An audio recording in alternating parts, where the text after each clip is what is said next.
All right, let's get this show started. Justin Gaethje wants revenge against both Max Holloway and Charles Oliveira. Speaking to Submission Radio, Gaethje said that if Ilia Topuria moves up to 170 and he himself beats Paddy Pimblett, it would make him the undisputed lightweight champion and open the door for rematches with Holloway and Oliveira. Division, are you hoping you get a chance to unify the belt against him, or do you think he might be going up to do this whole Islam thing potentially? Who knows, maybe at the White House or something? I guess I don't really have an opinion. I mean, if he went up, I would just be the champion, which I would, you know, I'm not going to complain about. But I think what that leaves open is the chance for me to get a rematch against Max Holloway or Charles Oliveira, get my belt and get the BMF belt. And ultimately, that was the script I've been speaking into existence since the Fiziev fight. I thought I was going to fight Ilia in January, and then I was going to fight Max or whoever had to be Max or Oliver. Now they're fighting, but before it was just Max. I was going to fight Max from the White House card and then have both those belts. Gaethje also expressed sympathy for Arman Tsarukyan not getting the title shot. This opportunity I mean, I felt just as much hate for me as I did for him. For you? Why? I feel like they're happy. The people are happy about this. You getting this opportunity. I mean, my fans are. You know, the people that support me are. But obviously, you know, Arman's the one. You know, if you're an Arman fan, you obviously, you know, feel, you know, slighted, and I understand that. But this is such a crazy game, and timing is everything. You know, I beat Dustin Poirier, and then he ended up fighting for a belt after that. You know, this is just a crazy game. And, you know, if you sign up for this game, you have to understand that there's so many variables that you do not control, and ultimately you just have to be ready for each one of these nights when they show up. Islam Makhachev wants to defend his belt against Kamaru Usman next. During a recent interview with Red Corner MMA, Makhachev said that other contenders haven't been tested yet and believes Usman would be the hardest fight for him. Кто в идеале твой следующий соперник? Ну, я на интервью говорил, что с Усманом хочу подраться. Но что-то медиа не верит в этот бой, я смотрю. Но мое личное мнение, Усман переедет этих всех пацанов, которые сейчас новые появились там. Тот же Моралес, тот же вот этот Пратес ударник. Это пацаны не проверенные еще. И я думаю, что Усман не самый тяжелый бой был бы для меня. И в медийном плане мы смогли бы, как бывший чемпион, больше всего защит в моем весе. И мы смогли бы как-то хорошо продвинуть этот бой и показать тоже красивый бой. Да. И сейчас тоже на данный момент Баркли, если я не ошибаюсь, был один из претендентов. Баркли. Был один из претендентов. Усман просто его разобрал. И уже забыли Бакли. Если Бакли выиграл бы, все, он был бы 100% номер один претендентом. Вариантов много, если честно, на мой вес сейчас как-то ожил welterweight. Я думаю, сейчас вариантов очень много. Посмотрим, я вообще, мне без разницы. И все должны предложить скоро. Я сказал, если им бы не было без разницы, потому что я чувствую, что я смогу долго в этом весе себя пояс сохранить и себя там комфортно чувствовать. Daniel Cormier disagrees with Dana White's recent explanation for why Arman Tsarukyan still hasn't received a title shot. Speaking on his YouTube channel, DC said that ever since withdrawing from the Makhachev fight, Arman has proven he's the most deserving contender in the division and should already be fighting for some version of the lightweight title. He said he had an opportunity. You guys know how that played out. He's going to have to work his way back. I don't give a shit what number is next to your name. You're going to have to work your way back. Look, again, I get it. But I weighing in as the backup fighter, fighting Dan Hooker, those are all steps towards regaining that confidence in the organization to get him a title fight.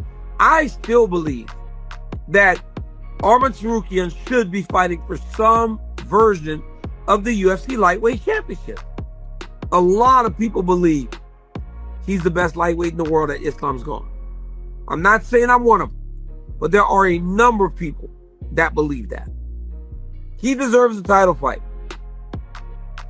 He deserves a title fight. His style is a nightmare for every guy that's right now hanging around the belt. Khamzat Imavov and number 2 ranked Khamzat Imavov recently agreed to fight, and both fighters have now shared clips as they prepare for the matchup.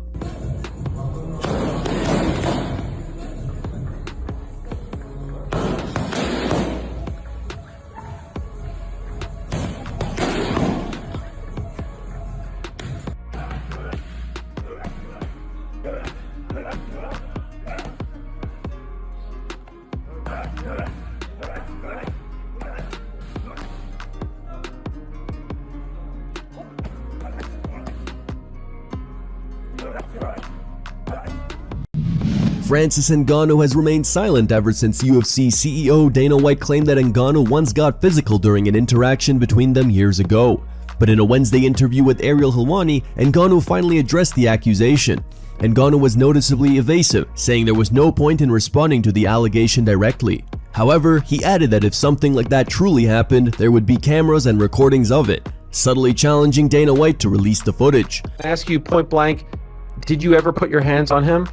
On Dana White? Yeah. Well, then he must be the only person that I ever put my hand on. Well, he said you did it with him and Hunter Campbell, where you grabbed his collar. In his office, that's what he said, right? Correct. Well, I'm sure he has a lot of camera there. So you would invite him to, hey, show the proof? I'm not inviting him to do anything. I'm not in court. No, I know. But you know, Francis, he's on a podcast. He's saying, hey, this guy's a bad guy. He put his hand on me. He did all this stuff. This is not a good person. That paints a picture of an ugly scene. And so if someone said that about me, I would feel probably the need to defend myself. If every time that somebody says something about you, then you have to do that, then it's going to be tough. As I said, over time, I just get tired of those stuff.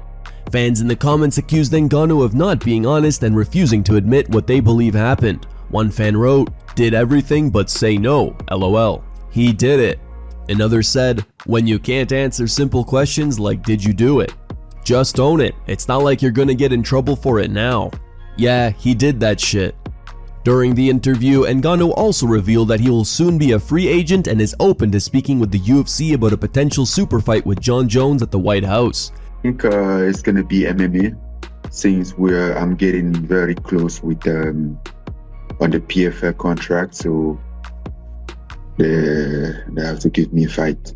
Okay, when you say close, what do you mean by that? Close to the end? Yep. Okay. When is that? Soon. Okay. You talked about wanting to fight Jon Jones at the White House, right? Did I say that? There was some talk about that. You said that would be the biggest fight on Twitter. You had mentioned that. Yeah, I mean, yes, if that could have happened. Right. What I'm asking is, obviously that would be a huge deal. We know you've always wanted that fight. Would your PFL contract end before that event happens so that it would work out to where you could explore that as an option? Yes. Oh my dear. Here are the top 3 memes found on the internet. Number 3 meme was posted by Rebellios420. Number 2 meme was posted by Moreput.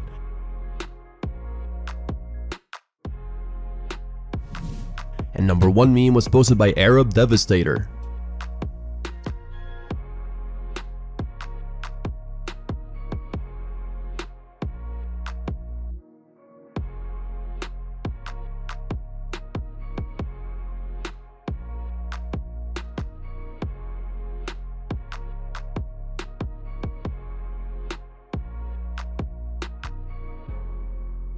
Thank you guys for watching. If you enjoyed the content, please give it a like and subscribe to the channel to stay updated with the latest MMA news.